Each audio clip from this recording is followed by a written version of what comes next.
Hello दोस्तों, मैं मेघा चावला आपका मेक करियर एकेडमी में स्वागत करती हूँ। आज हम पढ़ेंगे बंगाल के विभाजन के बारे में और स्वदेशी आंदोलन के बारे में। पहले हम बंगाल विभाजन से संबंधित सारी जानकारी लेंगे और उसके बाद एमसीक्यू फॉर्म में सारे क्वेश्चंस जो एग्ज़ाम के पॉइंट ऑफ व्यू से इम्पॉर्टेंट है सबको सॉल्व करेंगे। वीडियो स्टार्ट करने से पहले प्लीज़ चैनल को सब्सक्राइब कर लीजिए एंड बेल आइकन को प्रेस कर लीजिए। सबसे पहले बात उठती है कि बंगाल विभाजन था क्या। तो बंगाल विभाजन ये था कि बंगाल को विभाजित कर दिया गया था दो भागों में, यानी कि पूर्वी बंगाल और पश्चिमी बंगाल। बंगाल को दो टुकड़ों में बांट दिया था, हमारा पश्चिमी बंगाल और पूर्वी बंगाल। पूर्वी बंगाल वाला जो था वो पहले बंगाल का हिस्सा नहीं था, उसे बाद में मतलब बंगाल को जब बांटा तो पूर्वी बंगाल अलग हो गया था, जो आज बांग्लादेश है। ठीक है, तो पश्चिमी बंगाल वाला जो एरिया था वो बहुसंख्यक मात्रा में थे हमारे हिंदू। तो पश्चिम बंगाल वाला जो था इसमें हिंदू मोस्टली रहते थे, मोस्ट ऑफ दी जो मेंबर्स थे वो हिंदू थे। और पूर्वी बंगाल में हमारे जो बहुसंख्यक मात्रा में रहते थे वो बहुसंख्यक मात्रा में जो थे वो हमारे मुसलमान थे। पश्चिम बंगाल की जो हमारी राजधानी थी वो कलकत्ता ही थी, जो आज भी है। और पूर्वी बंगाल की राजधानी हमारी ढाका है। पूर्वी बंगाल आज बांग्लादेश ही बन चुका है और बांग्लादेश की राजधानी हमारी ढाका ही है। ठीक है, तो ऐसे किया था, मतलब कि लॉर्ड कर्जन उस टाइम पे वो थे, गवर्नर थे। उन्होंने क्या किया, उन्होंने बंगाल को दो टुकड़ों में बांट दिया। एक तरीके से उन्होंने यहीं पर इनका ये फर्स्ट स्टेप था जो फूट डालो और राज करो की नीति इन्होंने अपनाया था। इन्होंने हिंदू और मुसलमानों को दो भागों में बांटना चाहा था। ये जो बांटा था ये हमारा 20 अगस्त को घोषणा कर दी थी और ये प्रभाव में जो आया था वो आया था 16 अक्टूबर 1905 को। अब इसी के आंदोलन के विरुद्ध में ही ये जो विभाजन हुआ था, इसके विरुद्ध में ही जो आंदोलन चलाया गया था वो था हमारा स्वदेशी आंदोलन। यानी कि लोगों ने क्या किया था, लोगों ने यहाँ पर विदेशी वस्तुओं का बहिष्कार करने की मांग करी थी और स्वदेशी आंदोलन यानी स्वदेशी चीज़ों को अपनाने के लिए ही एक मांग प्रस्तुत करी थी, जो हमारे 1905 के बनारस अधिवेशन में भी हुआ था। तो ये ओवरऑल था हमारा बंगाल का विभाजन।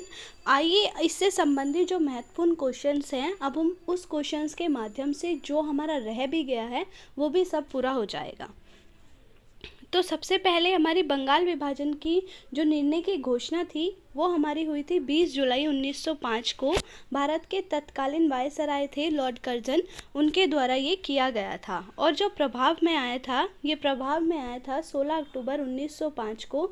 इसी आंदोलन को बंग बंग के नाम से भी जाना जाता है।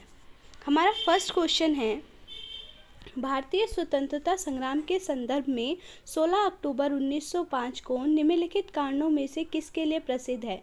तो मैंने अभी आपको बताया कि 16 अक्टूबर 1905 को क्या हुआ था, बंगाल विभाजन जो था हमारा प्रभाव में आ गया था।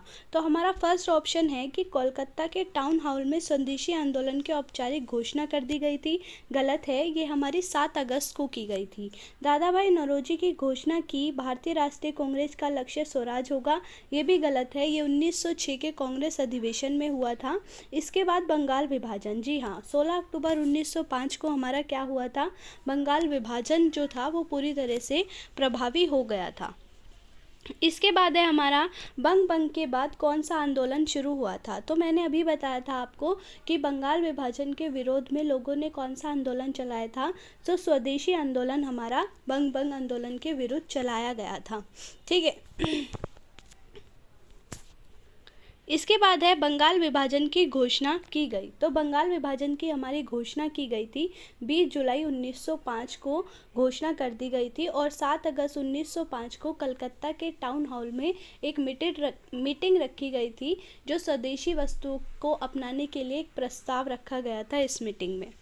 तो 20 जुलाई 1905 इसका करेक्ट आंसर हो जाएगा। बंग बंग विभाजन की घोषणा की गई थी 20 जुलाई 1905 को।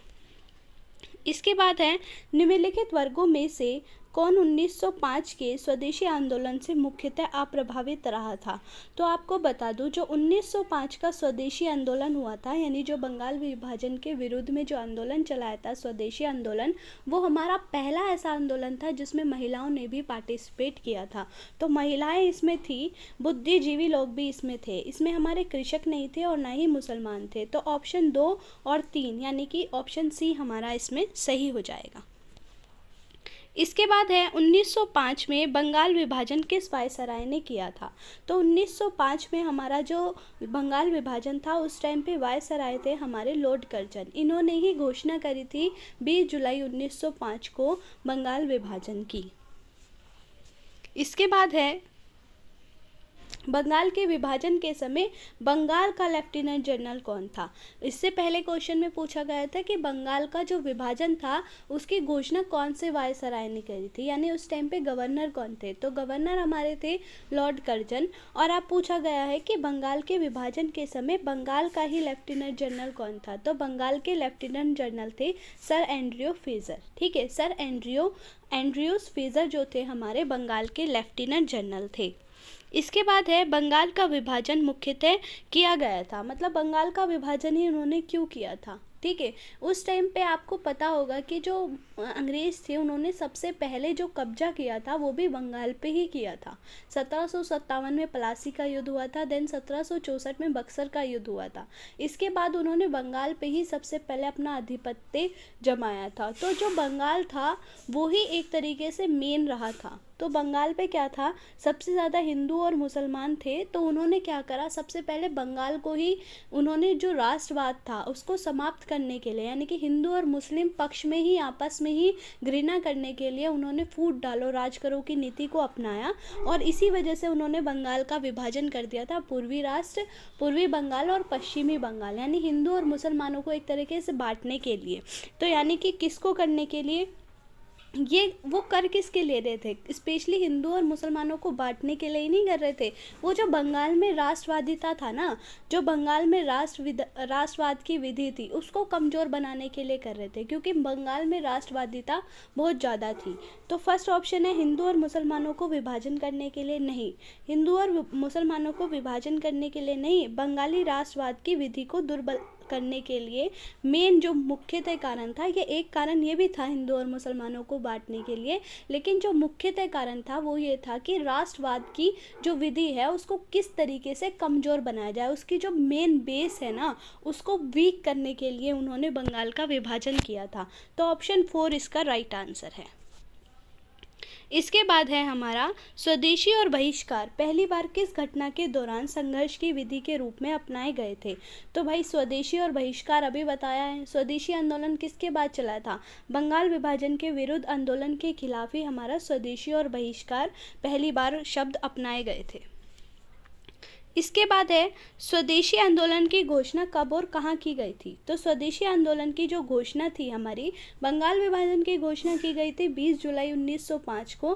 स्वदेशी आंदोलन की घोषणा की गई थी हमारी 7 अगस्त 1905 को कलकत्ता के टाउन हॉल में एक मीटिंग को प्रस्तुत किया गया था, जहाँ पर क्या हुआ था, घोषणा की गई थी। 1905 में ही एक बनारस अधिवेशन हुआ था, गोपाल कृष्ण गोखले ने जिसकी अध्यक्षता करी थी, और यहाँ पर भी स्वदेशी आंदोलन के प्रस्ताव को पास किया गया था। तो जो हमारी स्वदेशी आंदोलन की घोषणा थी, घोषणा कहाँ किया गया था? घोषणा हमारी कही गई थी 7 अगस्त 1905 को कलकत्ता में, और प्रस्ताव को पास किया गया था कांग्रेस अधिवेशन में। इसके बाद है लॉर्ड कर्जन द्वारा 1905 में किया गया बंगाल विभाजन रद्द कर दिया गया था। अब 1905 में जब बंगाल विभाजन हुआ था तो ये बंगाल की जो विभाजन की जो चिंगारी थी ये केवल बंगाल तक ना रह करके बहुत पूरे भारत में फैल गई थी। ठीक है, जैसे पंजाब में लाला लाजपत राय नेतृत्व कर रहे थे, महाराष्ट्र से बाल गंगाधर तिलक कर रहे थे, दिल्ली से हैदर अली कर रहे थे, ऐसे अलग अलग राज्यों से अलग अलग लोग कर रहे थे। तो फिर क्या हुआ, इस जो बंगाल विभाजन था इसको फाइनली रद्द करना पड़ा था 1911 में। 1911 में ये रद्द हो गया था लॉर्ड होर्डिंग के टाइम पे। इसके बाद है हमारा निम्नलिखित में से किसने स्वदेशी आंदोलन को नेतृत्व दिल्ली से किया था। अभी मैंने बताया दिल्ली से किसने किया था भाई, बाल गंगाधर तिलक नहीं जी, बाल गंगाधर तिलक ने हमारा महाराष्ट्र से किया था और लाला लाजपत राय ने हमारा पंजाब से करा था। तो सर सैयद हैदर राजा ने किया था हमारा दिल्ली से नेतृत्व। तो ऑप्शन 4 इसका करेक्ट आंसर हो जाएगा। इसके बाद है कांग्रेस के किस अधिवेशन में स्वदेशी तथा बहिष्कार आंदोलन का अनुमोदन किया गया था। अभी बताया था कौन से अधिवेशन में भाई, 1905 में घोषणा हुई थी तो 1905 में ही अनुमोदन किया गया होगा। तो 1905 के बनारस अधिवेशन में किया गया था, जिसकी जो अध्यक्षता थी हमारी वो गोपाल कृष्ण गोखले ने करी थी। और गोपाल कृष्ण गोखले किसके गुरु थे, तो महात्मा गांधी के गुरु थे गोपाल कृष्ण गोखले। अगर पूछा जाए कि गोपाल कृष्ण गोखले के गुरु कौन थे, तो गोपाल कृष्ण गोखले के गुरु थे एमजी रानाडे। इसके बाद है हमारा नेक्स्ट, बंगाल विभाजन किस वर्ष में रद्द कर दिया गया था। ये रिपीट क्वेश्चन आ गया है। तो बंगाल विभाजन को अभी बताया था 1911 में रद्द कर दिया गया था। इसके बाद है बंगाल विभाजन के बाद कौन सा आंदोलन शुरू हुआ था। तो बंगाल विभाजन के बाद हमारा स्वदेशी आंदोलन शुरू हुआ था। इसके बाद है बंगाल विभाजन के संबंध में निम्नलिखित से कौन सा कथन सही है। पहला कथन है यह लॉर्ड कर्जन द्वारा किया गया था, बिल्कुल सही है। लॉर्ड कर्जन ने ही घोषणा करी थी 20 जुलाई 1905 को, यह 1905 में हुआ था, ये भी बिल्कुल सही है। तो ऑप्शन 1 यानी फर्स्ट और सेकंड दोनों ही हमारे आंसर बिल्कुल ठीक है। इसके बाद हमें क्या करना है, मिलान करना है। ठीक है, सबसे पहले हमें मिलान करना है कि कौन सा कहाँ से नेतृत्व कर रहे थे। तो सैयद हैदर राजा कहाँ से कर रहे थे, अभी बताया था सैयद हैदर राजा हमारे दिल्ली से कर रहे थे। तो क्या हुआ हमारा, जब सैयद हैदर राजा हमारे दिल्ली से कर रहे थे तो ऑप्शन ए ही हमारा सही हो गया। बाकी देखते हैं, चिदम्बरम पिल्ले कहाँ से कर रहे थे, तो ये मद्रास से कर रहे थे। पिल्लई कहाँ से कर रहे थे, मद्रास से। लाला लाजपत राय अभी बताया आपको पंजाब से कर रहे थे। और जो हरी सर्वोत्तम राव था वो हमारे आंध्र प्रदेश से कर रहे थे। ठीक है, एक बार रिपीट कर लीजिए, सैयद हैदर राजा कहाँ से कर रहे थे, दिल्ली से। चिदम्बरम पिल्लई कहाँ से कर रहे थे, मद्रास से। लाला लाजपत राय हमारे पंजाब से और हरी सर्वोत्तम राव हमारे आंध्र प्रदेश से कर रहे थे। तो ऑप्शन ए इसका करेक्ट आंसर हो गया। ओहो, ये तीसरी बार रिपीट हो गया है। बंगाल का विभाजन किस वर्ष रद्द हुआ था, 1911 में रद्द हुआ था। इसके बाद है हमारा पहली बार किस भारतीय आंदोलन के दौरान वंदे मातरम लोगों का लोकप्रिय गीत बन गया था। तो सबसे पहले बात करते हैं वंदे मातरम कहाँ से लिया गया है। तो वंदे मातरम हमारा बंकिम चंद्र चटर्जी के आनंद मठ से लिया गया है। ठीक है, तो लोगों का लोकप्रिय गीत बन गया था, स्वदेशी आंदोलन में सबसे ज़्यादा वंदे मातरम गाया गया था। ठीक है, वंदे मातरम को हमने राष्ट्रीय गीत कब स्वीकार किया था, तो वंदे मातरम को राष्ट्रीय गीत हमने 24 जनवरी 1950 को स्वीकार किया था। वंदे मातरम कांग्रेस के किस अधिवेशन में गाया गया था, तो वंदे मातरम कांग्रेस के 1896 के अधिवेशन में गाया था, पंडित रहीमतुल्लाह सैनी जिसके अध्यक्ष थे। इसके बाद है स्वदेशी आंदोलन के दौरान रविन्द्रनाथ टैगोर द्वारा रचित अमार सोनाल बांग्ला नामक गीत किस देश का राष्ट्रीय गान बन गया था। जो अमार सोनाल बांग्ला था वो रविन्द्रनाथ टैगोर ने बंगाल के विभाजन के शोक में गाया था, जो बाद में बांग्लादेश का राष्ट्रीय गीत बन गया था। 1971 में इसे एज अ राष्ट्रीय गीत स्वीकार कर लिया गया था बंगाल का। इसके बाद यही आज के हमारा यही लास्ट क्वेश्चन था।